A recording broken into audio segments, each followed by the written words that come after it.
My wife's new husband wanted a share of my father's estate, but my lawyer had other ideas. What would you do if your world shattered with a single knock? On a quiet Sunday morning, Michael thought he was safe, his father's legacy secure, his past buried. But when he opened the door, a stranger's smug grin and his ex-wife's icy stare hit him like a freight train. Who were they to demand his family's fortune? Why did her new husband think he could waltz in and claim what wasn't his? The air crackled with tension, her blue dress a taunt, her indigo nails a warning of war. Michael's heart pounded, not with fear, but with a fire he hadn't felt in years. As their audacious claim hung in the silence, a shadow loomed, his lawyer, Tom, stepping in like a predator ready to strike. What secrets would unravel? What lies would burn? This wasn't just a visit. It was the spark of a battle that would change everything. The knock at the door hit like a thunderbolt. Bold, arrogant, overly confident. I wasn't expecting visitors, not on a Sunday morning, and certainly not him. When I opened the door, his grin was the first thing I noticed. Smug, slick, like he'd already claimed a prize I didn't know I'd lost. His arm was around her. My wife, well, ex-wife technically. She wore a blue dress, as if she'd dressed to shame me. Lipstick too vivid, hair styled too flawlessly. Her nails, freshly manicured, were deep indigo. That shade always signaled she was gearing for battle. "Hey, buddy," he said, like we were pals. "We're here for our fair share of your father's estate." I stared, wordless. He gestured behind me, as if he had the right to enter. "Move out." My jaw tightened. I didn't flinch. Then, right on cue, I heard the gates clank. My lawyer, Tom, strode in like a tempest in a suit. No smile, no warmth, just intent. He stood beside me, sizing up the new husband. "Fair share, Tom?" asked, his voice like iron cloaked in silk. "You married her last month. She divorced my client while his father was in a coma. That makes her inheritance claim exactly 0. Her face flinched. The grin faded. Tom stepped closer. "You're trespassing. Leave this property in 30 seconds, or we'll treat this as attempted extortion. I'd love to argue it before a judge." The guy's grin vanished. He glanced at her, but she avoided his gaze. She was stuck, like the rules had shifted, and she had no script. I couldn't resist. I chuckled, not loud, not cruel, just a quick huff of disbelief, the kind you release when you see the devil dressed as a jester. He opened his mouth, but no words came. Then he grabbed her arm. "Let's go." She didn't budge. She turned to me instead, as if she had something left to say, as if she expected me to break, plead, weep, or even fight. "Michael," she began, voice soft like cheap satin. I stepped back and shut the door. Deadbolt snapped. Silence. I leaned against the wall and exhaled. That was the first time I saw them together. Married. Brazen.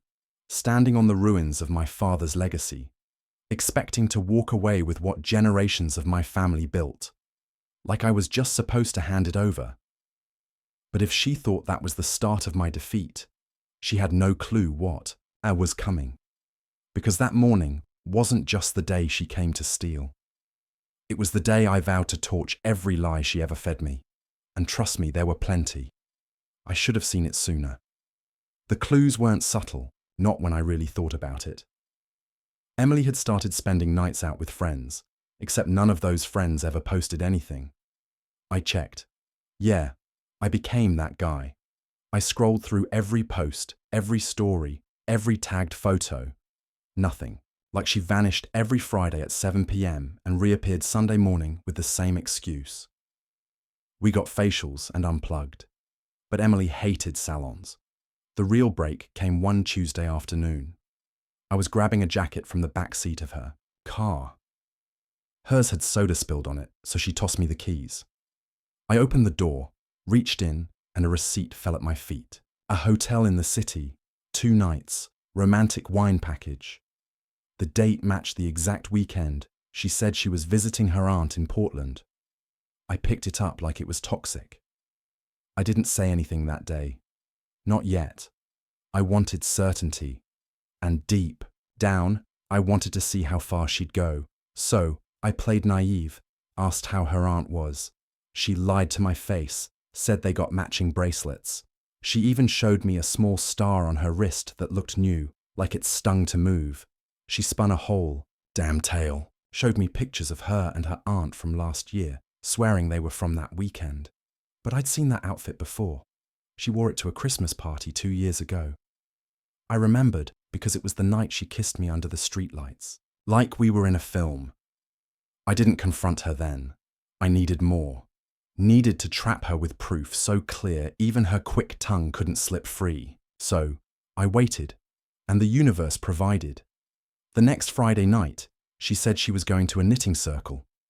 Knitting? Emily hadn't touched a needle in years. Still, I smiled and kissed her goodbye. She smiled back, all shine and fragrance, then sped off in her white Audi. I followed her, not proud, not ashamed either. She didn't go far.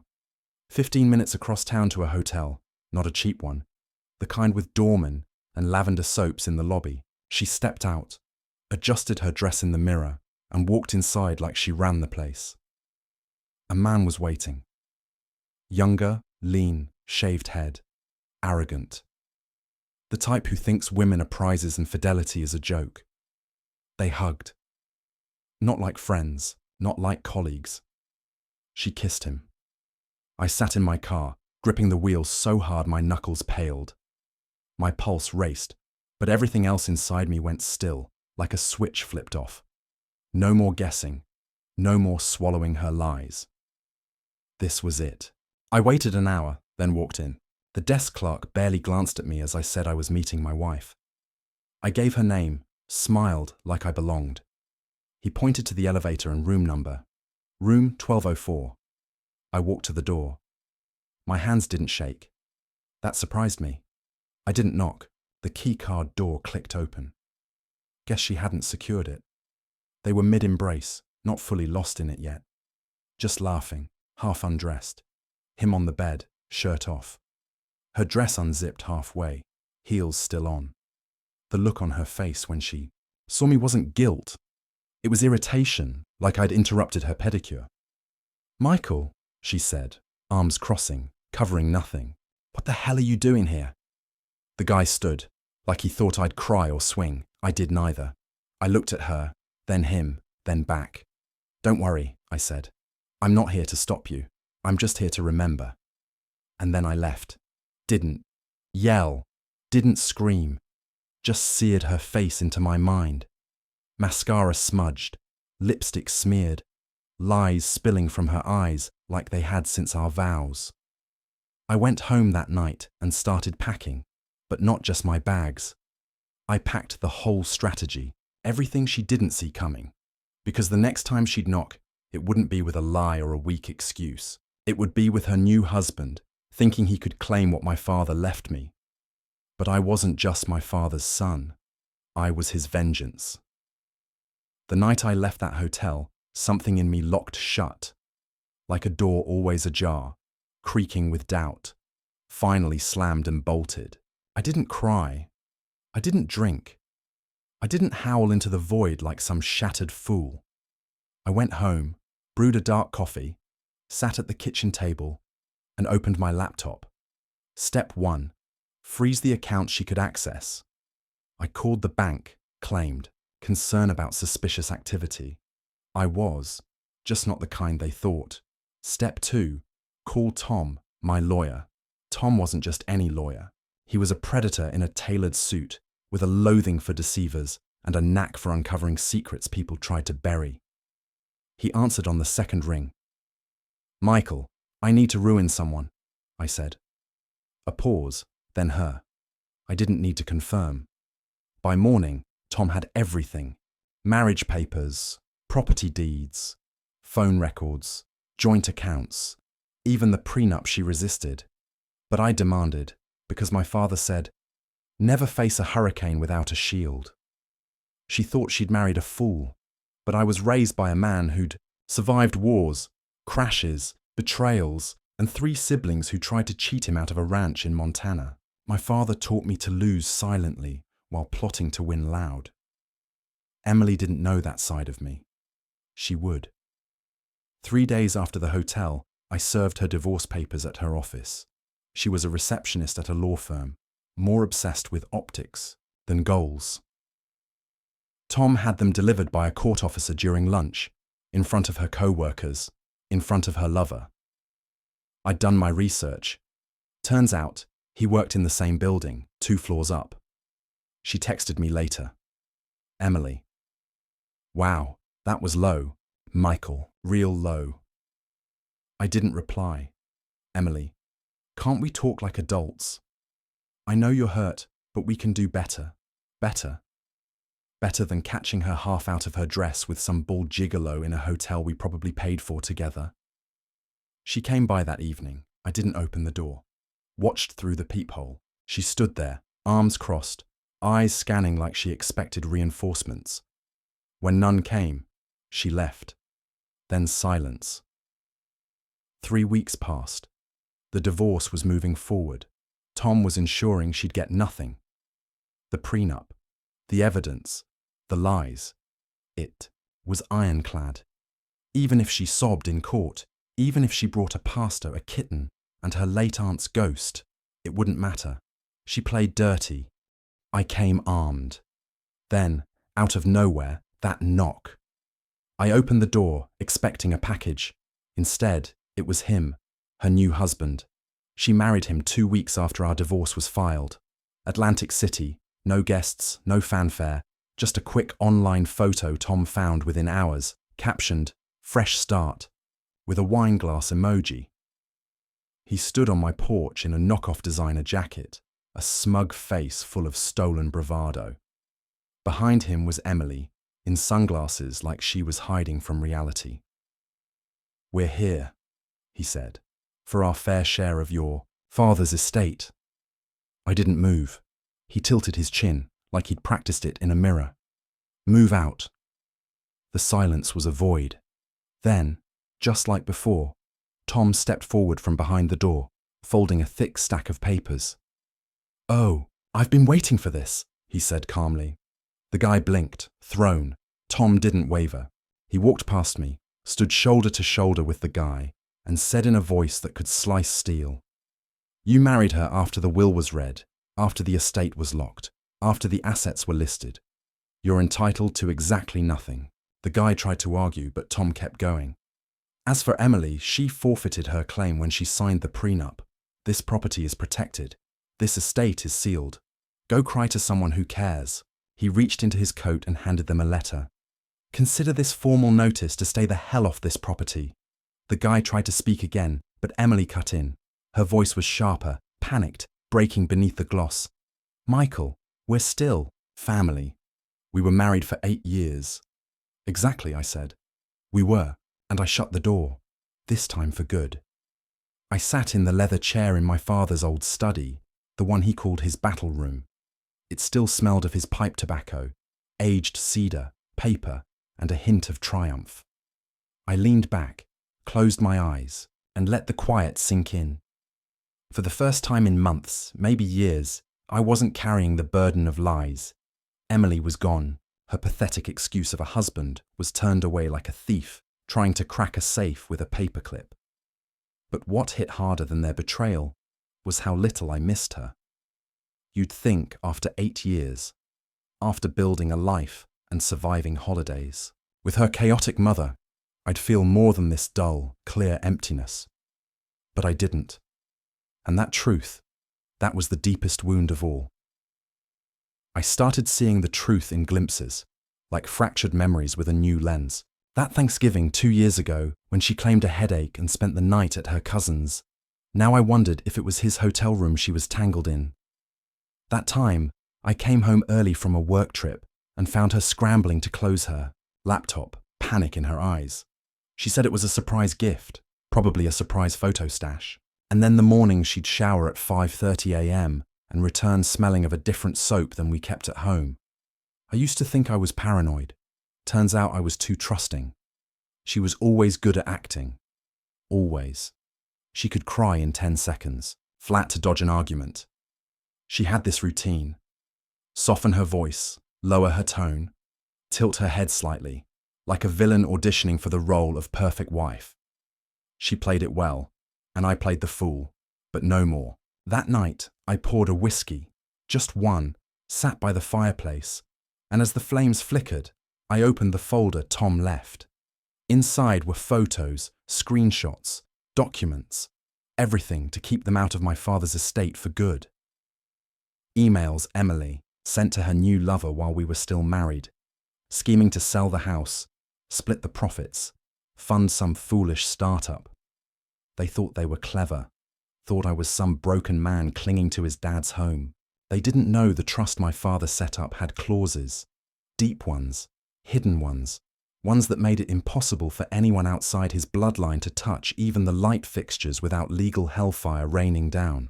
She never read the papers she signed, too busy planning her next escape.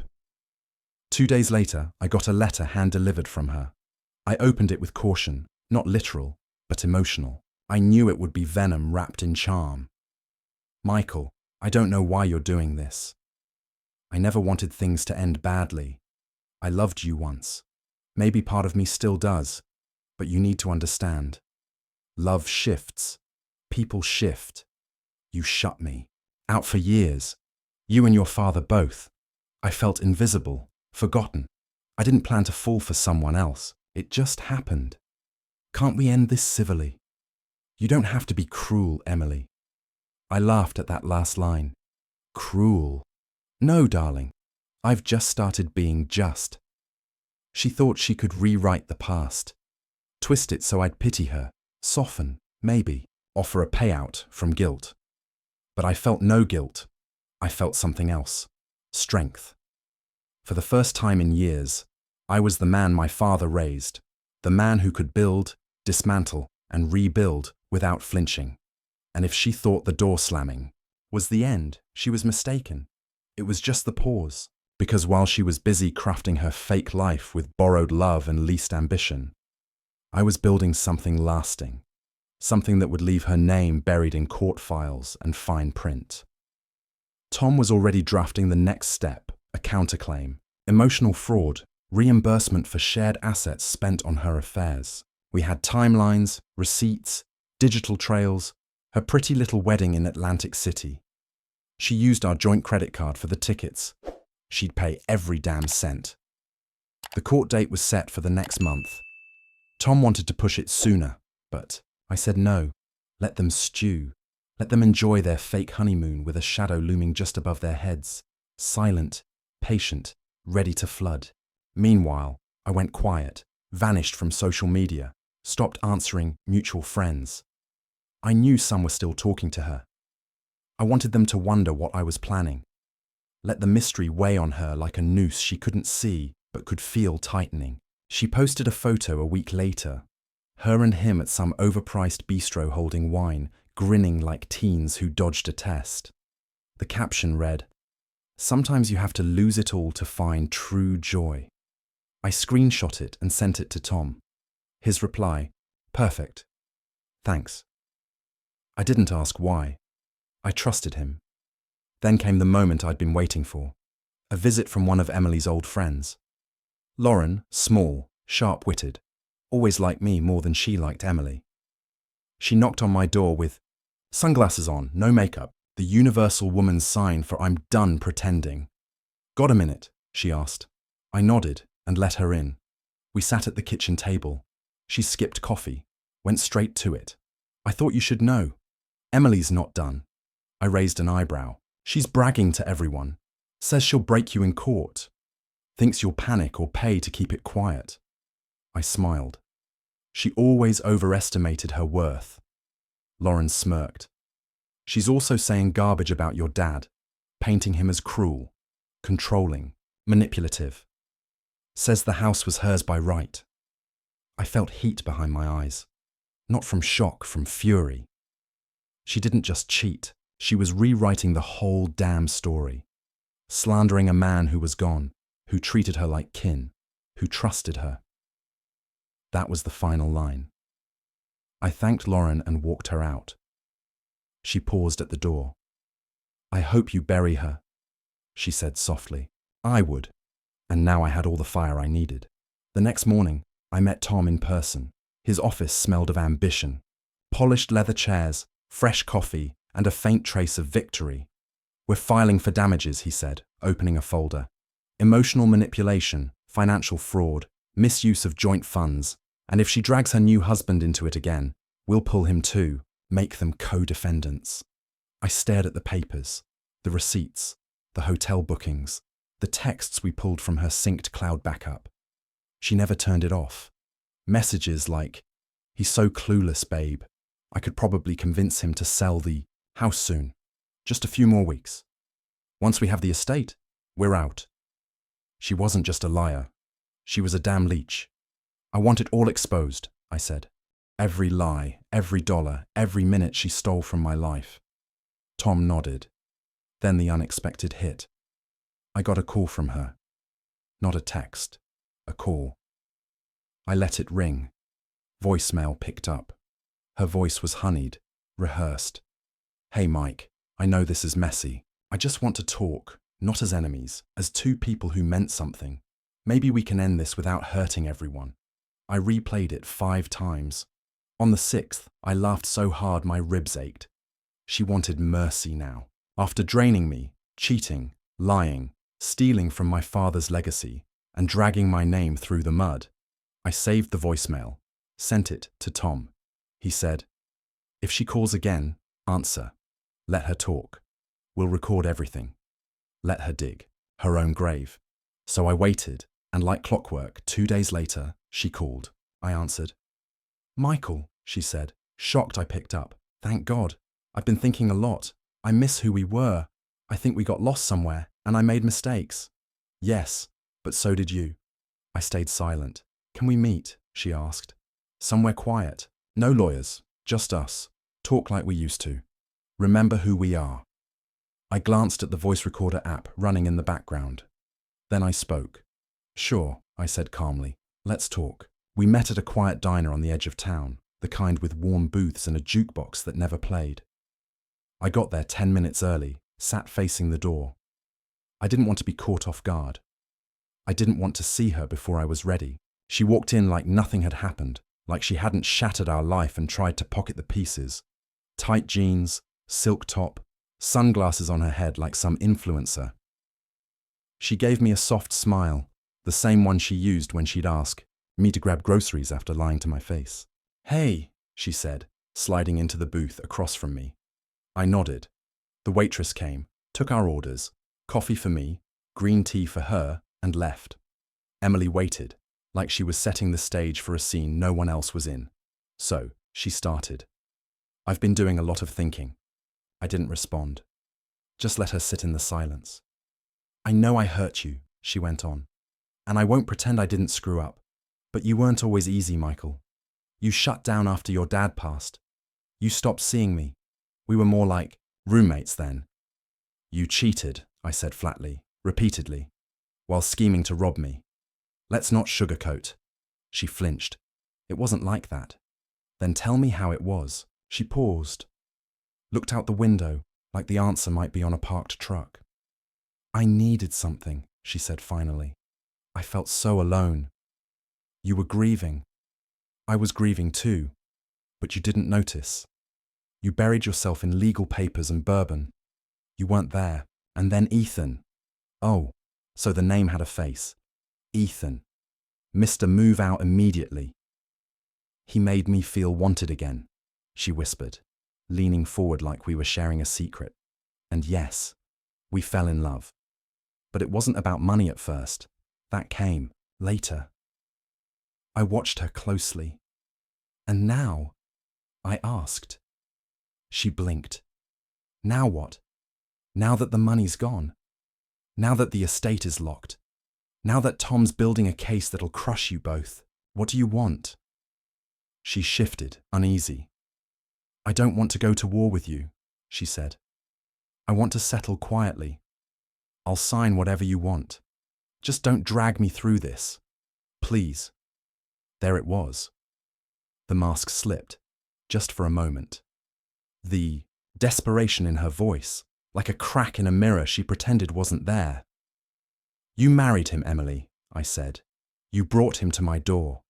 You tried to erase my father's name from the will, like he was a rung on your ladder to fame. Now you want mercy. She didn't answer. You used to lie so smoothly, I continued, leaning in slightly. But you've gotten careless. Or maybe I finally stopped being blind. Either way, it ends in court. She looked like she'd cry. I almost admired the act.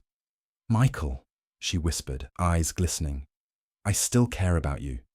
I let that linger, then said, I recorded this conversation, and I'll do the same in court when you try to play victim. She froze, eyes wide. What? I said, I recorded this because you're a professional manipulator, Emily. But you're not as smart as you think. She stood so fast her drink spilled. You bastard, she hissed. I sipped my coffee. You don't get to burn the house down and act shocked when someone builds a firewall. She stormed out. The diner went quiet for a second before the chatter resumed. Like nothing happened. But something had. Everything had. Outside I saw her walking to her car, dialing her phone. Probably Ethan. Probably scheming. But it didn't matter. Let them plot. Let them panic. Because I wasn't just cleaning up anymore. I was ready to bury it. The court hearing was 3 days away, and I felt it like a low hum in my bones. Not nerves. Anticipation. I'd been waiting for this. Emily, meanwhile, went silent. No texts, no calls, not even her usual dramatic victim plays. Tom said that meant one of two things. Either they were planning something nasty, or they were already crumbling. Turns out, it was both. That evening, I got a call from a blocked number. I almost ignored it, but curiosity won. Michael, it was Ethan. I didn't speak. I know you hate me, he started, voice tense, clipped. I just want to say I didn't know how deep it went. She told me things that weren't true, said you were abusive, controlling, that the house was hers by right because you stole everything from her. I stayed quiet. I was stupid, he admitted, but I didn't sign up for some scam. She's not who I thought. That made me smile. Congratulations, I finally said. You figured it out before or after she said she loved you while forwarding your emails to her divorce lawyer? He went silent, then sighed. Look, man, if you drop this, I'll walk away from her, from the estate, from everything. She'll have nothing. Just don't drag this into the dirt. You already did, I said coldly. You stood on my porch and told me to move out of my father's house. That's not something I forget. I was trying to protect her, he said quietly. Turns out I should have protected myself. Click. I hung up. I had no use for pity or deals, not anymore. 3 days later, we stood in court. Emily wore a grey dress, as if mourning or grace could wash the stains off her hands. Ethan wasn't there. Smart move. Maybe his smartest. Tom presented everything. The prenup, the credit card charges, the hotel stays, the messages, and then the recordings. The judge listened, stone-faced. Emily squirmed, fingers gripping her chair like she could claw her way out of her mess. She tried to speak, claimed the marriage was emotionally abusive, said I forced her to cheat, that I pushed her into another man's arms. Tom, calm as ever, played the voicemail. Her begging to settle, admitting it wasn't about money at first, saying she still cared in the same voice she probably used to charm him while betraying me. The judge didn't flinch. When the verdict came, it was sharp. She got nothing. No estate, no property, no support. Her face, pale, silent, was the final win. I walked out with Tom beside me, the sun bright and clear. You good? He asked. Yeah, I said. More than good. But it wasn't over. When I got home, a letter was in my mailbox. No return address, just my name in a rushed, familiar scrawl. Inside was a photo. Me and Emily from our wedding day. Across the bottom, in blue ink, the words, "You'll regret this." I stared at it. No fear, no rage, just cold amusement. She was still playing games, but I wasn't the man she used to toy with. Now I was the tempest. I set the photo down slowly, almost gently, like it might ignite. The handwriting was unmistakably hers. Dramatic, hurried, trying too hard to seem unfazed, but I knew her too well. That message wasn't strength, it was desperation. You'll regret this. She wanted me scared, doubting, sleepless, but I'd already served my sentence in the fires of betrayal. Regret was a luxury I couldn't afford and didn't want. I poured a drink and sat by the fireplace. The same place I began this fight, the same chair where I swore I'd take it, all back. And I had. The estate was mine. My name was clear. Her lies were torn apart in court. Her fake husband vanished faster than he appeared. Emily had burned every bridge, thinking she'd find treasure on the other side. But there was nothing, just ashes and silence. I stared at the flames and thought of all the years I gave her, the nights I stayed up soothing her over petty slights, the way I defended her when my father called her shallow. He knew. I didn't. Listen, if I regret anything, it's that. But regret doesn't live here anymore. What I have now is clarity, and clarity is merciless. She'll keep trying. That's who she is. She'll send letters, maybe show up crying, twisting the story. But now no one's listening. Not the courts, not the friends she used to manipulate, and definitely not me. I've moved on, but not the way she hoped. Not broken, not bitter, not haunted, just free. And if she steps into my world again, she won't find the man she used to fool.